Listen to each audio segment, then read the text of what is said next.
Éternel notre Dieu, Seigneur, nous venons devant de toi encore ce soir pour te dire merci. Merci Seigneur, oh Dieu, pour ton amour. Merci Seigneur pour ces cantiques que nous avons élevés sur ton trône.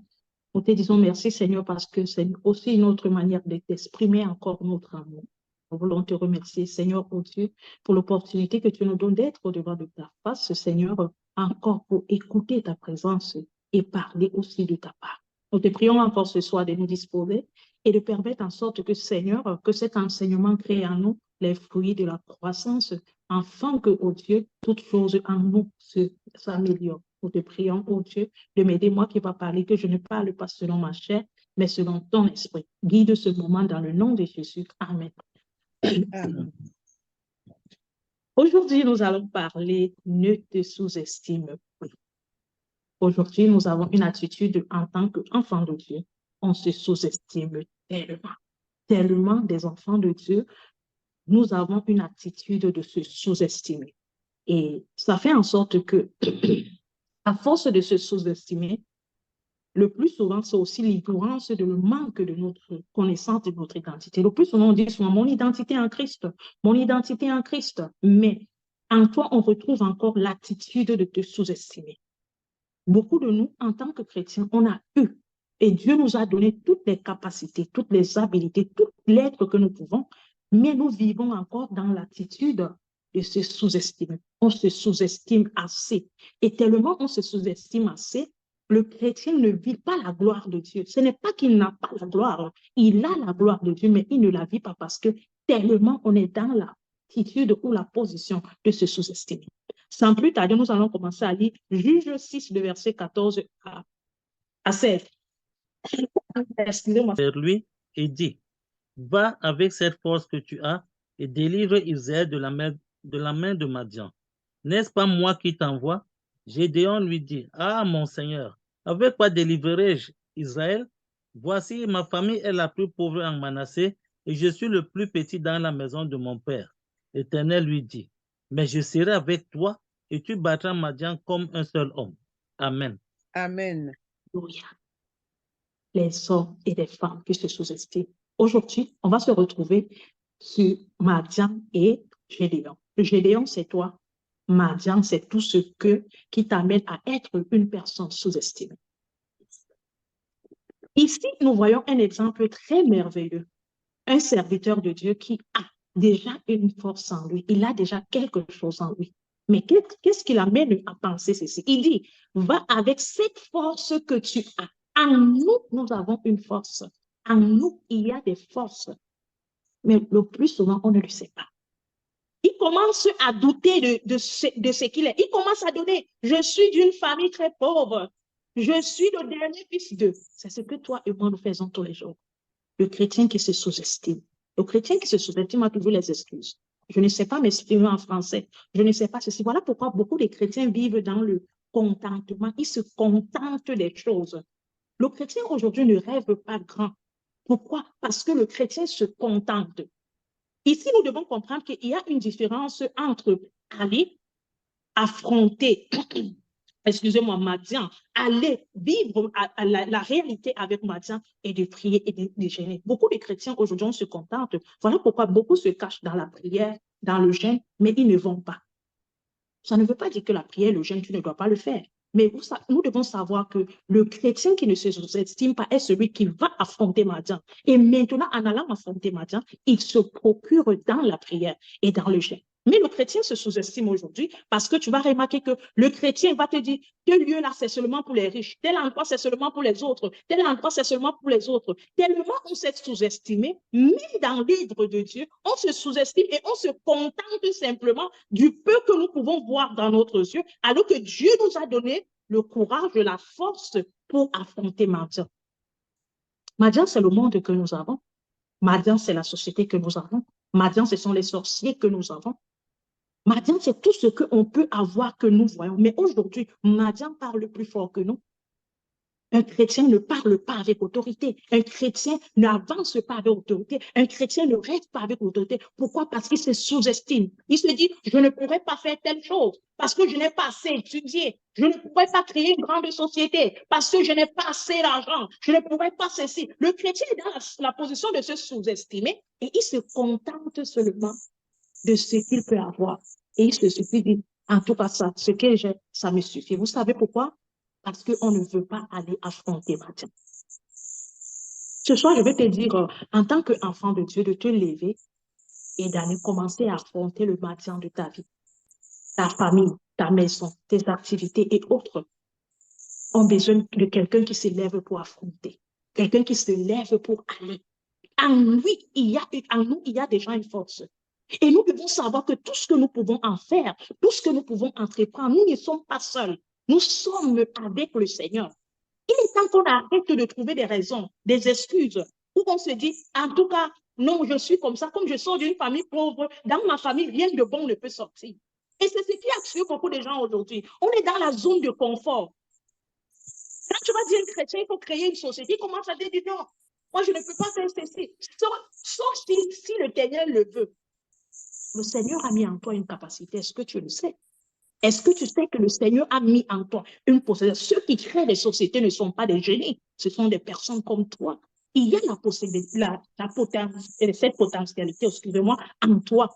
Mais est-ce que tu te lèves pour essayer d'aller? Aujourd'hui, beaucoup de nous ne nous lèvons. Et on se dit, pourquoi dans les églises, on n'est pas béni? Pourquoi dans les églises, on ne réalise pas des grandes choses? Pourquoi dans les églises, on ne trouve pas des ministres, des présidents? Pourquoi on ne retrouve pas des personnes importantes? La vraie demande n'est pas pourquoi on ne les trouve pas. La vraie demande est, est-ce que toi-même, tu te comportes comme un homme important? Est-ce que toi-même, tu t'assois dans les lieux importants? Est-ce que toi-même, tu as les projets importants? Il y a des chrétiens qui restent du matin au soir et de penser comment devenir demain un grand entrepreneur de ce pays, qui doit penser demain comment devenir un grand ministre, comment voir arriver dans un lieu. Il va te dire que non, en tout cas, ça, c'est pas pour moi. Moi, je ne suis pas le genre de personne qui peut arriver là-bas. Non, moi, je n'ai pas assez fréquenté. Non, moi, je n'ai pas assez d'argent. Il se contente de tout. Il se contente du travail qu'il a.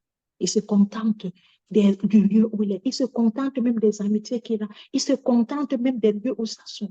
Parce qu'il se dit que les bonnes choses, c'est pour les autres. Et les mauvaises choses, c'est seulement pour lui. Vous savez pourquoi? Parce qu'on se sous-estime. Les enfants de Dieu, nous nous sous-estimons. Il y a des potentiels en nous que nous-mêmes, on ne connaît pas. Mais on ne veut pas mettre en action ces potentiels parce qu'en nous, il y a tellement de doutes. En nous, il y a tellement cette peur. Il y a tellement ces excuses. On ne veut pas se lever pour créer. On ne veut pas se lever pour construire. On ne veut pas se lever pour être aussi de ceux-là qui prennent le premier poste. Parce qu'on se sous-estime beaucoup. Voilà pourquoi Madian a toujours raison. Voilà pourquoi. Il a dit ici à son serviteur il dit que je serai avec toi et tu combattras Madian comme un seul homme. Vous savez, quand tu lis cette parole, tu te dis, comment je peux combattre comme un seul homme? Parce qu'en toi, Dieu t'a mis des capacités. Si tu ne testes pas tes capacités, tu ne vas jamais savoir que tu as la capacité.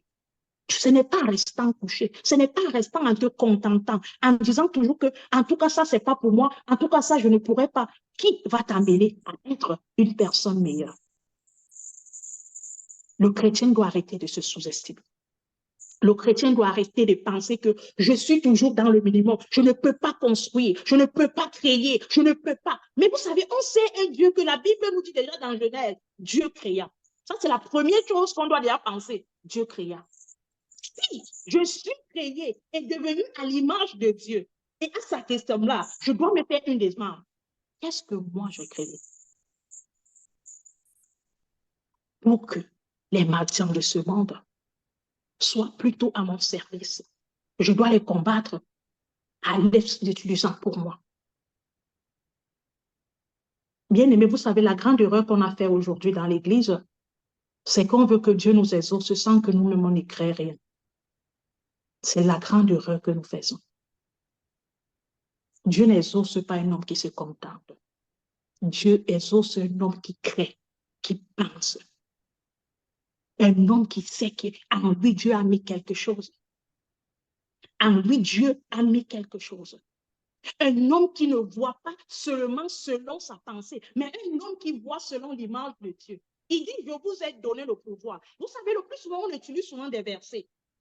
Mais on pense que ces versets se limitent simplement dans l'apparence où nous pensons. Le pouvoir que Dieu t'a donné, c'est d'être aussi cette personne où on dira, voilà un enfant de Dieu. Voilà une personne de Dieu qui fait ceci. Mais aujourd'hui, dans les églises, vous savez, c'est souvent triste. Hein? Vous trouvez toutes les personnes. Voilà pourquoi il y a des païens qui disent, je ne peux pas croire en Jésus. Parce que dans l'église, tout le monde est pauvre. Oui, il y a la pauvreté à l'église parce que notre pensée d'abord est pauvre. Parce que notre mode d'être est pauvre. Notre vision est pauvre. On se sous-estime, on se contente. Voilà pourquoi on s'adapte dans tous les milieux. On veut simplement s'agripper sur certains milieux. On ne se dit pas que je peux faire quelque chose, je peux changer quelque chose, je peux amener l'amélioration de quelque chose. On dit, en tout cas, je vais gêner, je vais prier et ça va venir. Non. Dieu ne veut pas que tu gênes et tu pries seulement. Dieu veut qu'avant de gêner et de prier, tu vas déjà en action. Tu te lèves et aller vers Madian. Tu ne peux pas te lever et aller vers Madian pour affronter Madian. Comment tu veux que Dieu te continue à te donner les forces alors que le peu qu'il t'a déjà donné, tu as mis ça sur un canapé. Le peu qu'il t'a déjà donné, tu as mis ça pour te sous-estimer. Et tu t'es dit que je n'ai pas l'habilité, je n'ai pas la capacité, je n'ai pas ceci. Tu as toujours toutes les excuses. Tu as fait comme ce serviteur. Je suis d'une famille pauvre. Il dit que ma famille est la pauvre. Ça veut dire que ce n'est même pas qu'elle est pauvre, mais elle est la pauvre. Il dit, et après il descend encore pour dire que je suis le petit. Ça veut dire que le gars descendait seulement les gras.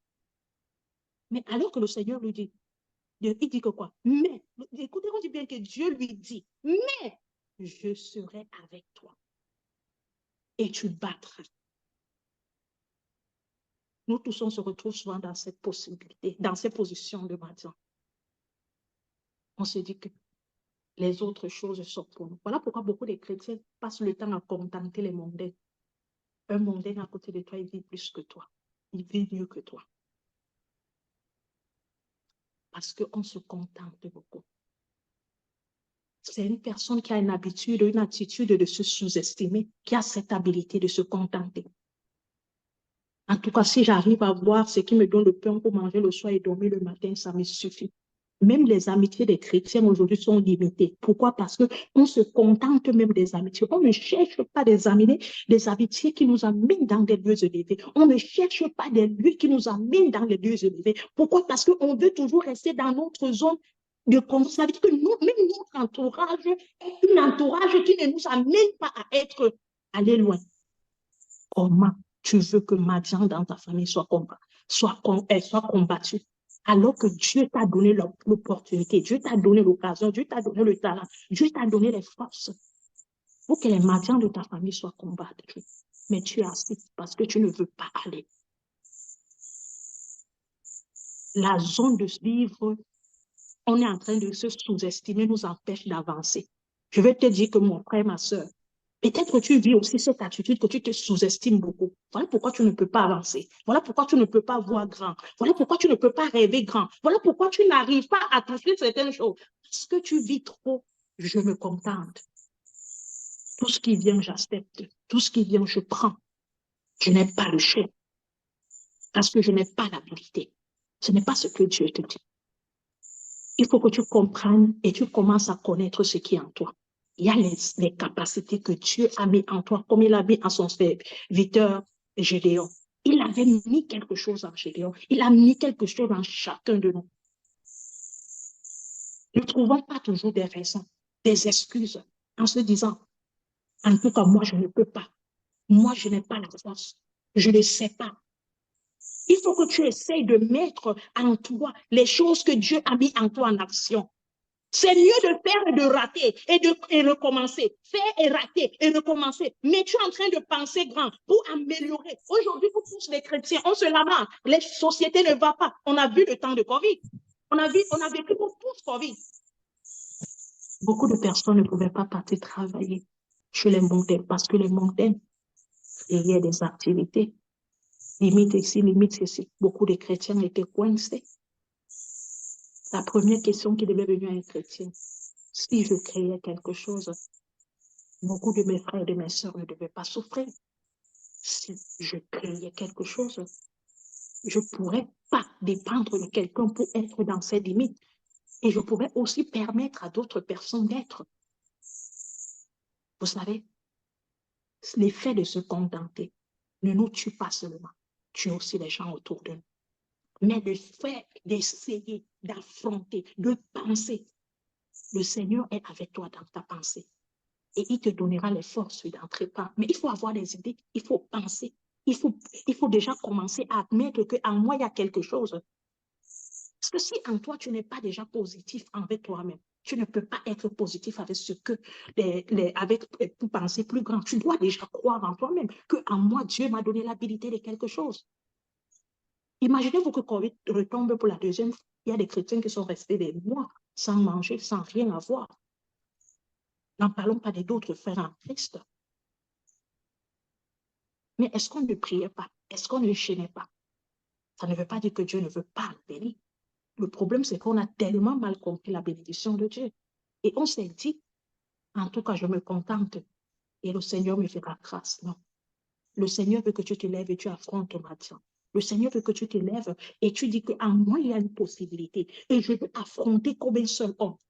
Affronte en tombant, mais à ne pas te décourager.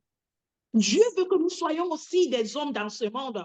Voilà pourquoi il dit que vous serez la tête et non la queue. Dieu veut que nous soyons la tête dans ce monde et non la queue. Dieu ne veut pas qu'on soit plus les queues, des personnes qui se contentent, où on oublie qu'en nous, on a une puissance. En nous, il y a une capacité. En nous, il y a quelque chose de merveilleux. Les chrétiens dorment. Les chrétiens pensent simplement limiter dans le contentement. En tout cas, le Seigneur va me faire grâce. Le Seigneur ne dit pas qu'il ne te fera pas grâce. Mais il te dit d'abord que si tu n'arrives pas à commencer à avoir confiance en toi et tu continues à te sous-estimer, je ne peux pas faire grâce à quelqu'un qui ne veut pas aller affronter Madian. Quelqu'un qui ne veut pas prendre conscience que oui, je peux combattre Madian. Oui, j'ai la force de le combattre. Oui, j'ai l'habilité de le combattre. Alors, j'aimerais nous dire en tant qu'enfant de Dieu ce soir, Dieu veut que tu te lèves et tu commences à penser comme un homme qui sait qu'il a Dieu et non comme un homme qui pense qu'il est désespéré. Tous les jours, on dit Jésus est fidèle, Jésus est avec moi. C'est une très bonne chose. Mais est-ce que nous marchons comme si Jésus était avec nous? Est-ce que nous montrons qu'en nous, il y a une force intérieure? En nous, il y a une vision. Dieu ne peut pas te rendre roi quand tu n'as pas les comportements des rois. Dieu ne peut pas te rendre grand quand tu n'as pas les comportements de grand. Si tu as des comportements et des voix des personnes qui se contentent, Dieu va te traiter de cette manière. Dieu va t'amener de cette manière. Ou plus loin, quand nous-mêmes, nous n'avons pas l'habitude de voir plus loin. Si toi, tu vis tellement pour comment se dit, se contenter, comment Dieu doit te donner un royaume de gérer? Quand tu n'as même pas l'habilité de penser que comment sont les royaumes? Où est le royaume? Dans le royaume, comment on vit? Dans le royaume, comment on se vêtit? Dans le royaume, comment on mange? Voilà pourquoi, si nous voulons être des personnes qui affrontent le mendiant, qui est le monde, qui voulons avoir des... Nous devons nous déplacer, nous devons aller et savoir que nous n'allons pas seuls. Vous savez, avant que Moïse ne pas parler à Pharaon, il a vécu d'abord chez Pharaon. Hein? Ce n'est pas qu'il s'est levé le matin comme ça pour partir chez Pharaon. Il a d'abord vécu là-bas. Dieu ne pouvait pas envoyer quelqu'un. Oui, c'était dans sa volonté, il peut envoyer, mais Dieu peut aussi nous faire comprendre que pour être roi, il va savoir, pour savoir parler au roi, il va savoir comment se placer devant le roi. Alors, il ne t'envoie pas dans un royaume pour rien. Il t'envoie pour que tu restes la personne qui a les visions. Mais si nous n'avons pas de vision et que nous passons le temps de nous sous-estimer, par moment même, Dieu nous donne l'habilité. Dieu nous dit, ma fille, mon fils, je t'ai donné les pouvoirs, mais seulement que va, on n'arrive pas à aller. Dieu nous dit, va, je suis avec toi. Combien de fois Dieu t'a dit, va? Combien de fois Dieu t'a dit que commence telle chose? Combien de fois Dieu t'a dit que touche telle chose? Tu dis, non, c'est pas pour moi. Je ne sais pas où commencer, je ne sais pas comme ça, je ne sais pas comme ça. Tu es en train de te lamenter, tu es en train de te lamenter. Tu as passé toute la vie à faire comme ça et le temps ne fait que passer. Parce que en toi, sur toi, tu t'es dit que ce n'est pas bon. Alors, mon frère, ma soeur, il faut que tu arrêtes de te sous-estimer. Tu arrêtes de penser d'une manière limitée. Tu dois penser comme un homme qui a Dieu. Une personne qui sait que quand je vais faire quelque chose, je ne vais pas seul. Dieu est avec moi. Une personne qui sait que je ne suis pas n'importe qui, je suis une élue de Dieu. Nous avons cette habitude de dire, nous sommes des merveilleuses créatures. Nous sommes créés à l'image de Dieu. Oui, je suis créée à l'image de Dieu, mais est-ce que j'ai les attitudes de Dieu? Quand tu lis Genèse, la Bible dit Dieu créa. Dieu créa. Dieu créa. Mais est-ce que dans moi, on trouve la création de quelque chose? Est-ce que dans moi, nous avons vu l'exemple de Jésus dans le Nouveau Testament. Il donna, il réunissait des foules. Est-ce que moi aussi, je veux réunir des foules? Est-ce que moi aussi, je veux amener des foules? Est-ce que je suis ce genre de personne? Non, tu ne peux pas le faire. Tu ne sais pas t'exprimer. Non, tu vas dire quoi? Tu commences à te sous-estimer. Et tu vas vivre toute ta vie. Tu te contentes. Tu te contentes. Et après, tu dis, le Seigneur bénit les autres, moi, il ne me bénit pas. Non. Bien aimé, beaucoup de bénédictions. Nous, on n'a pas beaucoup de bénédictions, excusez-moi, parce qu'on se sous-estime beaucoup. Ce n'est pas que Dieu ne veut pas te bénir. C'est parce que toi-même, tu ne veux pas être ta propre bénédiction. Ce n'est pas que Dieu ne veut pas te donner des grandes choses, mais c'est parce que tu ne veux pas te déplacer pour affronter Madian. Ce n'est pas que Dieu, c'est parce que tu ne connais pas aussi ce qui est en toi. C'est toi le problème. Ce n'est pas Dieu. Et toute chose que nous faisons, la Bible nous dit que Dieu serait toujours avec nous. Dieu n'a jamais abandonné son serviteur. Dieu n'a jamais abandonné sa servante. Dieu n'a jamais abandonné quelqu'un qui est en train de vouloir penser grand. On peut faire le bilan des sociétés dans ce monde. Combien de chrétiens ont des sociétés? Combien de chrétiens pensent aussi? Alors que la Bible nous précise quelque chose, Salomon était l'homme le plus vêtu. Seulement parce qu'il devait se vêtir, combien de couturiers pouvaient coudre pour lui. Vous savez, quand on a lu depuis Genèse jusqu'à Apocalypse, excusez-moi, comme on est en train de suivre la lecture, surtout dans l'Ancien Testament, nous avons compris combien de personnes David marchait avec lui. Saül. Nous avons vu Abraham, combien de personnes il avait. Nous avons vu Jacob. Pourquoi, on ne s'est jamais posé la question, mais pourquoi ils ont toutes ces personnes qui étaient à leur service? Quand je suis béni, ma bénédiction ne doit pas se limiter que je dois la manger. Ma bénédiction doit amener aussi les autres de bien manger. Alors je dois arrêter de me sous-estimer. Plus je me sous-estime, plus je suis en train de tuer les gens autour de moi. Plus je pense grand, je pense pour demain, plus je suis aussi en train d'amener une bénédiction vers d'autres personnes. Papa David, s'il te plaît, 1 Samuel 2, le verset 7 à 8. L'Éternel appauvrit et il enrichit, il abaisse et il élève. De la poussière, il retire le pauvre, du fumier, il relève l'indigent pour les faire asseoir avec les grands. Il leur donne en partage un trône de gloire, car à l'Éternel sont les colonnes de la terre, et c'est sur elles qu'il a posé le monde. Amen. Amen. Le verset lui-même nous parle. C'est que l'Éternel peut faire. Si tu arrêtais de te sous-estimer et que tu commençais à voir que je sers le Dieu qui abaisse Madian et qui élève sa servante, tu n'allais plus te sous-estimer. À chaque fois que tu te sous-estimes, tu es en train de rabaisser le Seigneur et élever Madian. Chaque fois que tu te sous-estimes, nous devons savoir que c'est l'Éternel qui élève et qui rabaisse. Il peut te mettre à la table des rois. Il peut te prendre là-bas et te mettre ici. Mais est-ce que tu mérites d'être prise et mettre là? Vu que tu n'aimes pas le déplacement, vu que tu ne veux pas affronter Madian, vu que tu restes dans ta zone de confort, juste vu que tu restes dans les mêmes amitiés de tous les jours, vu que tu restes dans les mêmes lieux de tous les jours, comment tu vas connaître des rois? alors que tu passes ton temps à t'asseoir avec ceux qui ne le sont même pas.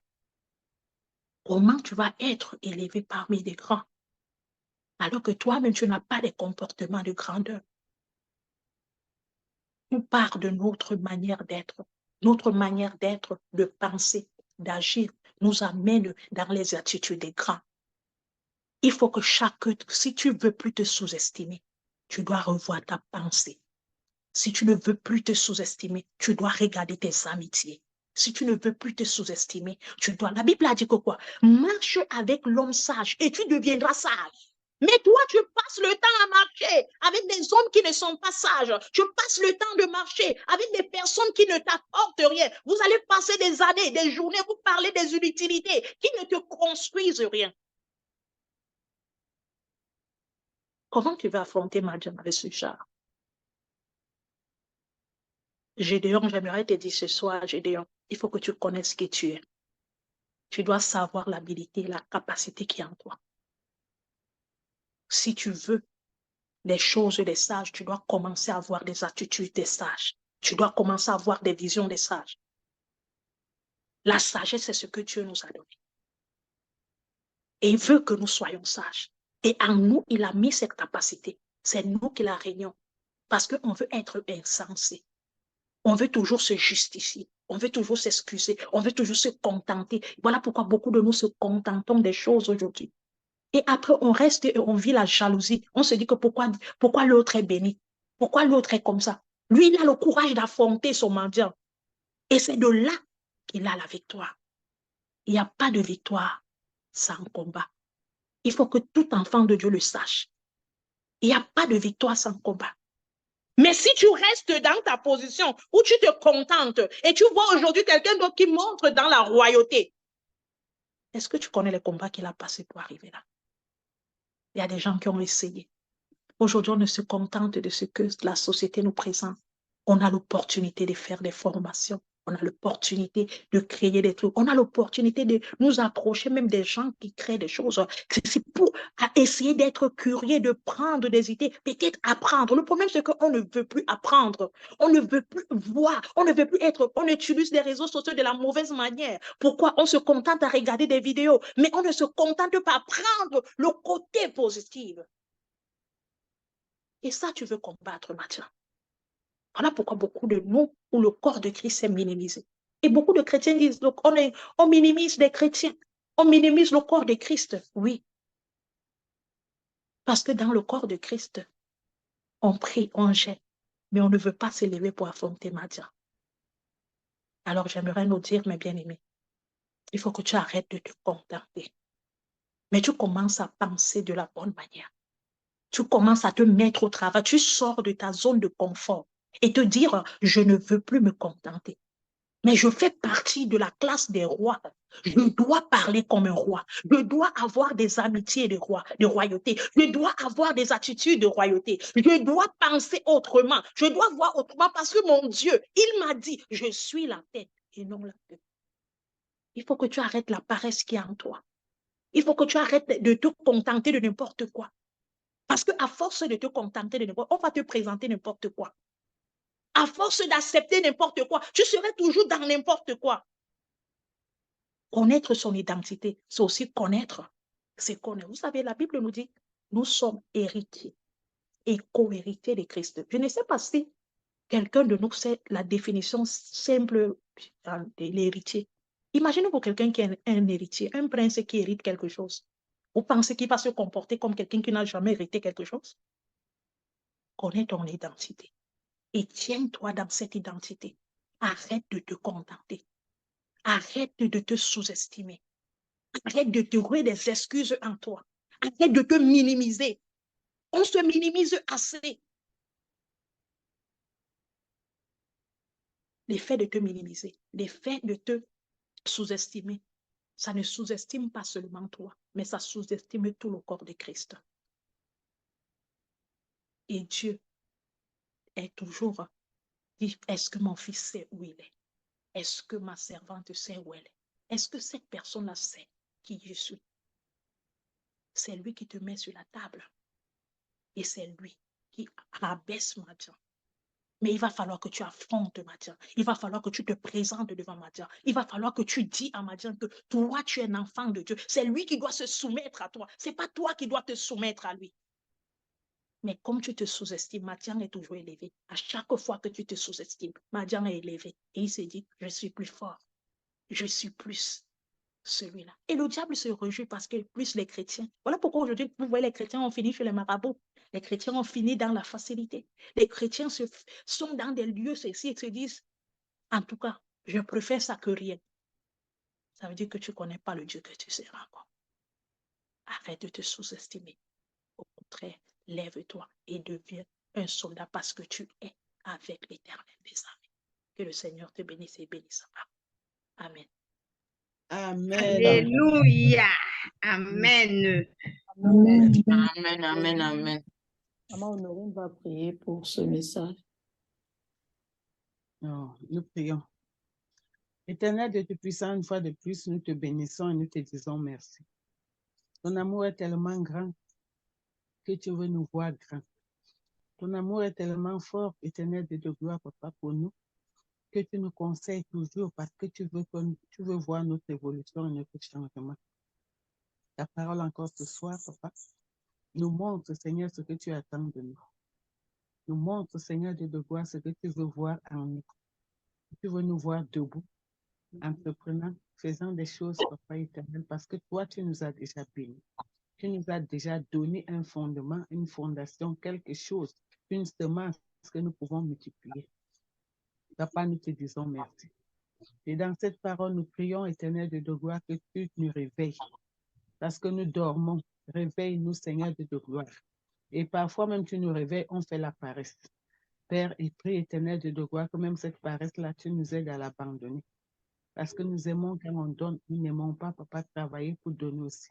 La servante nous a dit que quand nous sommes bénis, la bénédiction n'est pas seulement pour nous. Aide-nous, Seigneur de gloire, à mettre en pratique cette parole. C'est-à-dire à travailler, Papa éternel, pour que les autres, Papa, soient bénis autour de nous. Pour que les autres soient bénis au travers de nous. Père, tu ne peux pas bénir les mains croisées. Tu as dit, entreprendre, je vais te bénir. Donne-nous la grâce éternelle de comprendre ces paroles et de faire, Papa éternel, au nom de Jésus. Nous te bénissons et nous te disons merci. Une fois de plus, tu nous as édifiés. Tu as comblé les lacunes à nous. Aide-nous, Seigneur, à mettre cette parole en pratique. Et, souviens-toi de ta servante et comble-la.